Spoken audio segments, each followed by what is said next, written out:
बाके बिहारी लाल की जय, संत समाज की जय।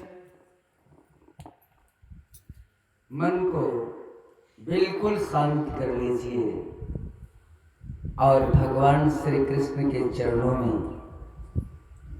मन को रमा दीजिए। मन से कहिए, हे मन, तू बहुत संसार का दौड़ लगा लिया, अब तो लौट जा, भगवान के चरणों में रम जा ताकि तेरा कल्याण हो जाए। और बिल्कुल शांत हो जाइए। संध्याकालीन सत्र में कथा को विराम दिया गया था कि मनु महाराज की 5 संतानें थी, 3 बेटी 2 बेटा। 3 बेटी का नाम देवहूति, आकुति और प्रसूति। 2 बेटा का नाम उत्तानपाद और प्रियव्रत। तो उत्तानपाद की कथा का रसपान आपने किया, जिनमें परम भागवत भगवान के ध्रुव जी हुए। उनका सौतेला भाई उत्तम, उसको कुछ यक्षों ने मार डाला था जंगल में, तो ध्रुव जी ने उसके बदले में कितने यक्षों को मार दिया। कुबेर प्रकट हो गए, बोले अरे बेटा ये क्या काम कर रहा है, तेरे एक भाई को मारा तो कितने यक्षों को मारा। क्योंकि सुरुचि भी खोजते हुए अपने बेटा को जंगल में गई थी, तो वो भी जंगल में मर गई थी। और तब ध्रुव जी ने यक्षों को मारना बंद किया।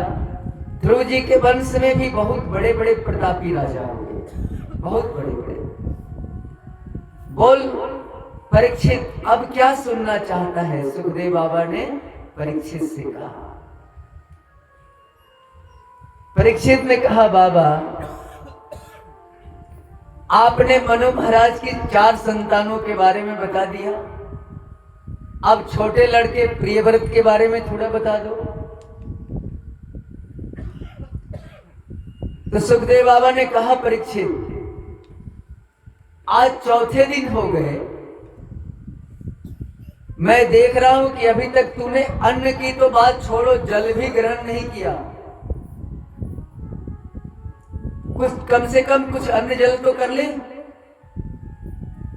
इस शरीर को जिंदा रखना है तो कुछ तो देना पड़ेगा। परीक्षित ने कहा, बाबा तेरे कथा रूपी अमृत में इतनी ताकत है बाबा कि भूख और प्यास में जाने कहां चली गई पता ही नहीं चलता। और बाबा अब इस शरीर को क्या देना अन्न और जल, अब तो 2-3 दिनों में इस शरीर को छोड़ना पड़ेगा बाबा। अब भी तू कहता है इसकी चिंता के लिए? ना बाबा, तू हमें कथा सुना बाबा, भगवान की लीला का गुणगान कर बाबा, मैं उसका रसपान करना चाहता हूं। सुखदेव बाबा बोले, परीक्षित सुन, मैं तुझे मनु महाराज के छोटे पुत्र के बारे में कहता हूं। छोटे पुत्र का नाम था प्रियव्रत, और प्रियव्रत के भी वंश में बहुत बड़े बड़े और प्रतापी राजा हुए। प्रियव्रत के नाभि हुए, और नाभि से ऋषभदेव का प्राकट्य हुआ। बोलिए ऋषभदेव भगवान की। और ऋषभदेव बहुत बड़े तपस्वी और ज्ञानी हुए, प्रजा के पालक हुए, भगवान के भक्त हुए ऋषभदेव। ऋषभदेव से ही जैन परंपरा का आरंभ हुआ। जैन धर्म की शुरुआत यदि हुई तो ऋषभदेव प्रथम गुरु जैन धर्म के, और इन्हीं से जैन धर्म चला। ऋषभदेव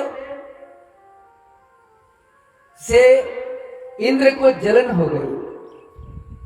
तपस्वी थे, जब धरती पर कोई तप करने लगता है ना, तो इंद्र की धड़कन बढ़ जाती है कि कहीं कोई हमारी गद्दी न ले ले। इसीलिए इंद्र ने क्या किया कि ऋषभ देव के राज्य में पानी बरसाना ही बंद कर दिया। तो ऋषभ देव ने क्या किया, अपने तप के बल से अपने राज्य में पानी बरसा लिया कि जाओ इंद्र, तो पानी नहीं बरसाएगा कोई बात नहीं, हम अपने तप से पानी बरसा लेंगे। इंद्र लज्जित हो गए और अपनी बेटी जयंती से ऋषभदेव का विवाह कर दिया। ऋषभदेव के 100 पुत्र हुए और ऋषभदेव ने बड़े पुत्र भरत को अपना राज्य दिया है। और सारे बच्चों को ऋषभदेव ने बड़ा सुंदर ज्ञान दिया। बोले बच्चों, संसार में 2 आनंद है। एक आनंद है विषया आनंद।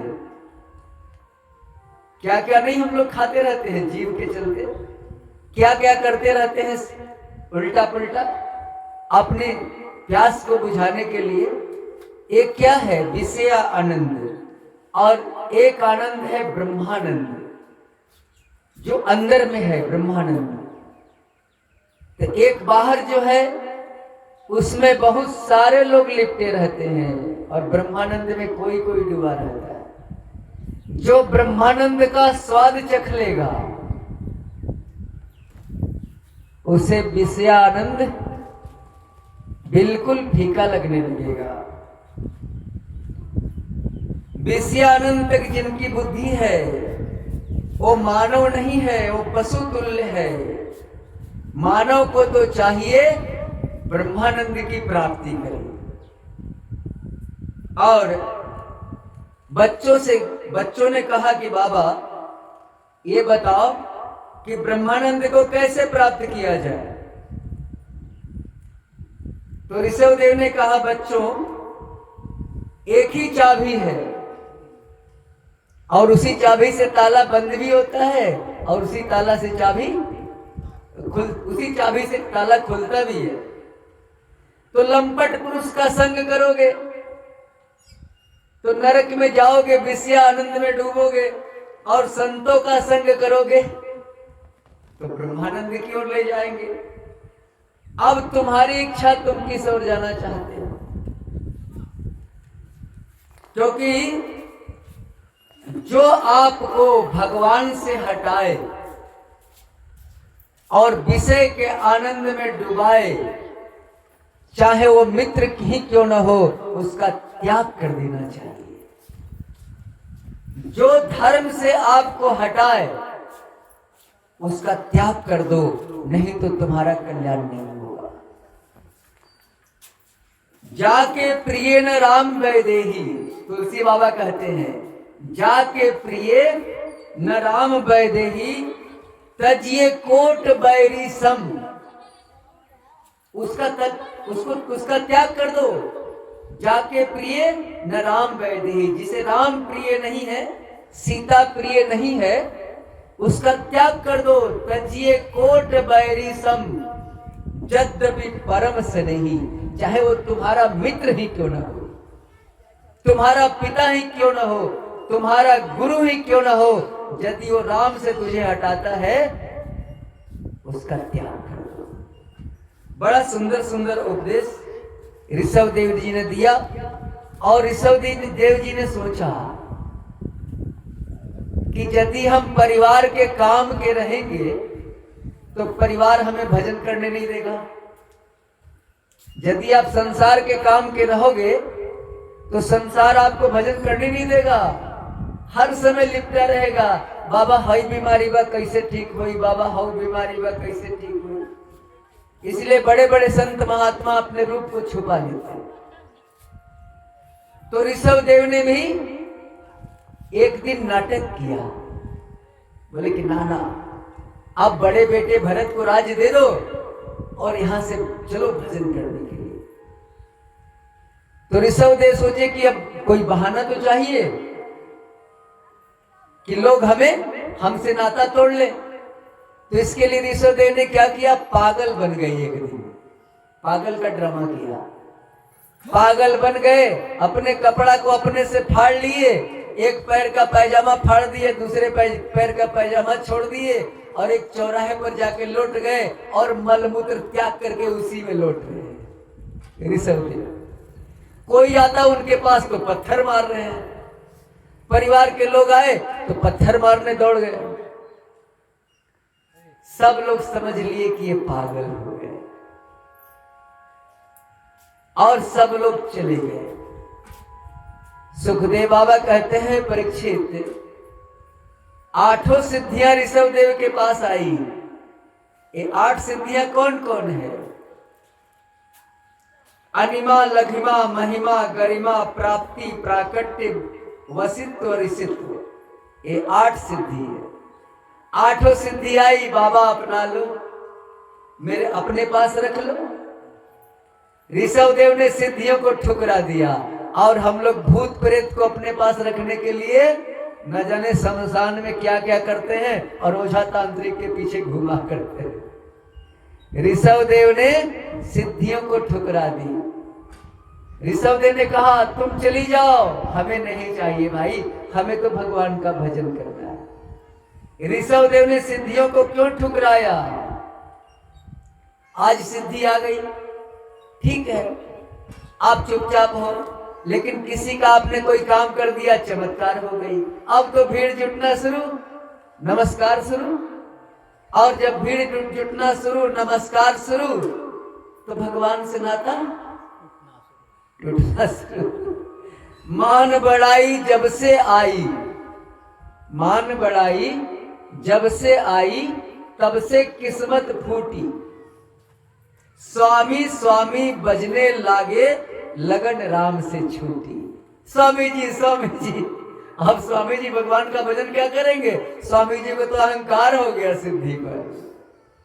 इसलिए बड़े बड़े संत महात्मा अपने रूप को छुपा लेते हैं और सिद्धियों से नाता तोड़ लेते हैं। और आजकल लोग भूत प्रेत को अपने पास रखते हैं। भैया याद रखो, सिद्धि में यदि भूत को रखोगे तो अगला जन्म में तुम भी भूत बनोगे। भगवान से दोस्ती करोगे, भगवान बनोगे, भूत से दोस्ती करोगे, भूत बनोगे। तो ऋषभदेव ने सिद्धियों को ठुकराया। आप परीक्षित भरत राजा बने।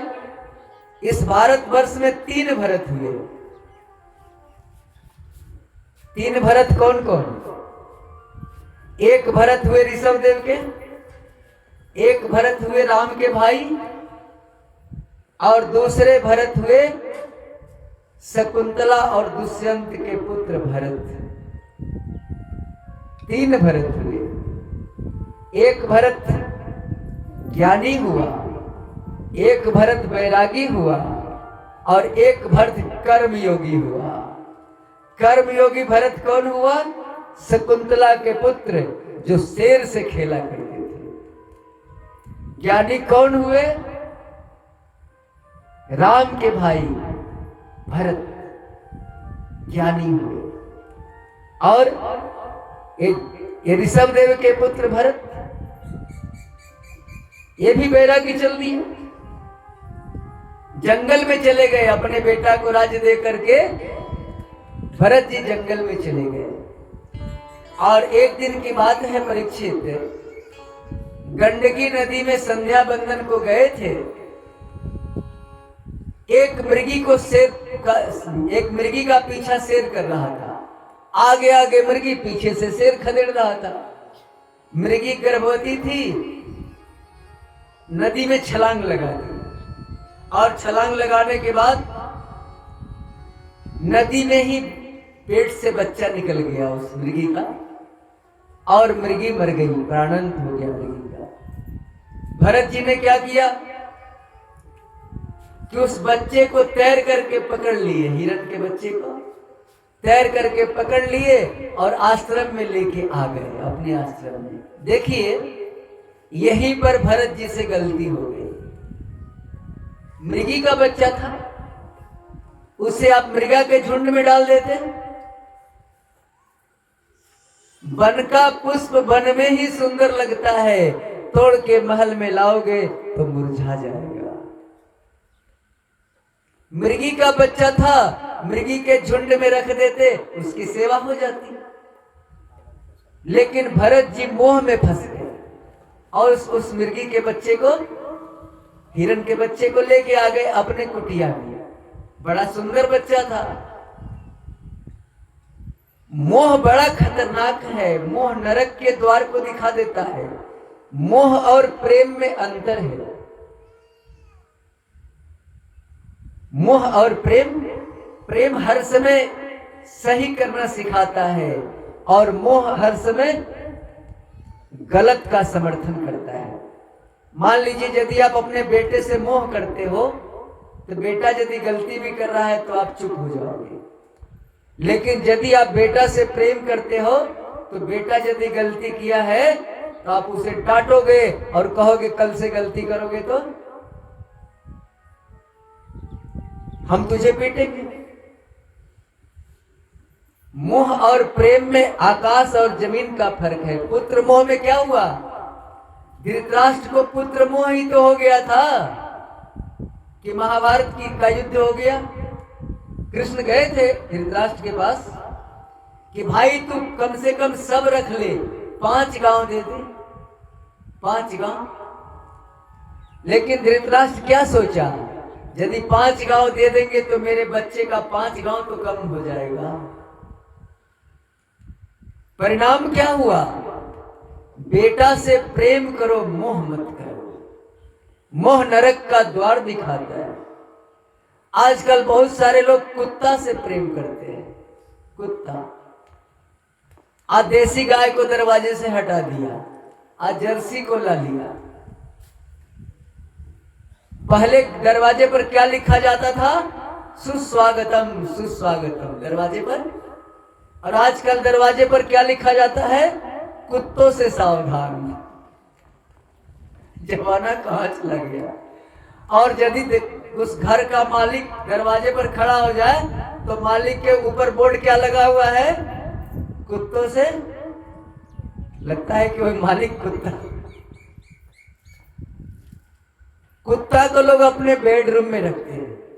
और देसी गाय, जो देसी गाय के शरीर में 33 कोटि सारे देवता का वास होता है। देसी गाय के गौमूत्र का सेवन कीजिएगा तो शरीर की सारी बीमारी खत्म हो जाएगी। देसी गाय के गौमूत्र को छान करके, बढ़िया से छान करके 4-5 कपड़ा सूती का दाब के 1-1 बूंद लगाइए तो कान की, आंख की बड़ी बड़ी बीमारी खत्म, मोतियाबिंद भी खत्म। कान में 1-1 बूंद डालिए तो कान की बीमारी भी खत्म।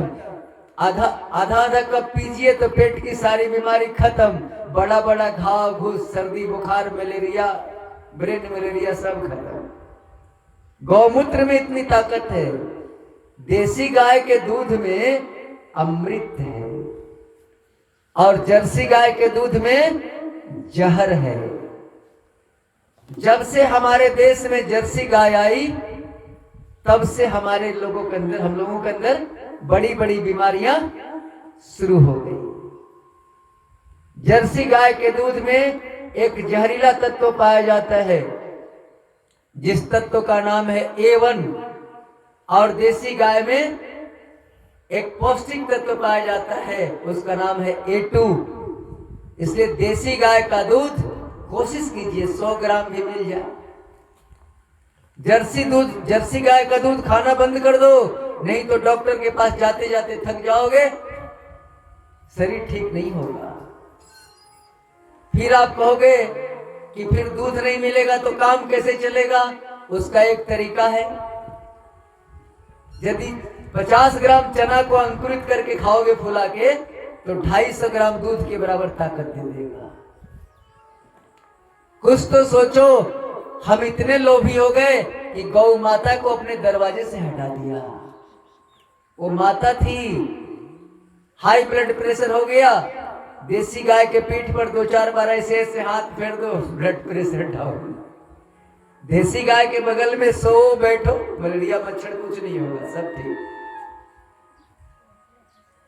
तो इस तरह से हिरण से मोह हो गया भरत जी को, और हिरण को अपनी कुटिया में पालने लगे।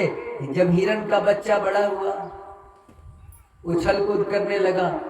जब भरत जी ध्यान करते थे तो बच्चा क्या करता था, आकर के उनकी गोद में बैठ जाता था, ध्यान टूटने लगा। भगवान का भजन भी बाधा पड़ने लगी भगवान के भजन में। अब एक दिन जब वो बच्चा बड़ा हुआ तो हिरनी का झुंड देखा और भाग गया। इतना मोह करते थे भरत जी उस बच्चे से कि उसे खोजने के लिए जंगलों में, पहाड़ों में चिल्लाने लगे, पेड़ पौधों और वृक्षों से पूछने लगे, और अंत में हिरन हिरन कहते कहते प्राण का त्याग कर दिया। अंते जामती तागती, अंत समय में मन जिधर रमा रहेगा अगला जन्म तुम्हारा वही होगा। इसीलिए कहा जाता है कि जिसका अंतिम सुधर गया अंत भला तो सब भला। एक उदाहरण से हम समझाते हैं आपको। मान लीजिए आप भुदारी टोला से खूब श्रृंगार करके बढ़िया बढ़िया साड़ी पहन के चले पीरपैती फोटो खिंचवाने कि जा रहे हैं, खूब सुंदर फोटो खिंचाएंगे। घर में आप खूब तैयार हो गए होली है खूब, लेकिन जब यहां से चले भुदारी से पीरपैती, रास्ते में पछिया हवा, इतना जोर से धूल और आंधी चली कि सारा मेकअप आपका बिगड़ गया और बाल वगैरह सब बिखर गया। आप स्टूडियो पहुंच गए और वहां पर फोटोग्राफर से आप कहते हो, अरे हम घर से तैयार होके आए हैं, मेरा फोटो खींच दो। हम घर से खूब सुंदर होके आए हैं, फोटो खींचो। तो फोटो खींचने वाला क्या कहेगा, अरे माता जी थोड़ा तैयार अभी हो लो, पहले के तैयारी से हमें कोई मतलब नहीं, अभी तैयार हो जाओ, फोटो अच्छा आएगा। और आप कहोगे ना ना हम तो पहले से तैयार होके आए ही हैं, मेरा तुम ऐसे फोटो खींच दो। यदि कैमरामैन फोटो खींच दे और फोटो निकाल के आपको दे दे, जानते हैं आपका फोटो कैसा आएगा? ताड़िका चाची के तरह, सुर्पनखा के तरह, बाल बिखरे हुए हैं, धूल मिट्टी लगी हुई है। तो कैमरा वाले को आप पहले से तैयार हैं कि नहीं, उससे उसको कोई मतलब नहीं। आप फोटो खिंचवाने समय तैयार हैं कि नहीं? क्या? तो जिस समय फोटो खींच रहा हो भैया, उस समय तो तैयार हो जा। पहले तैयार है कि नहीं उससे कोई मतलब नहीं।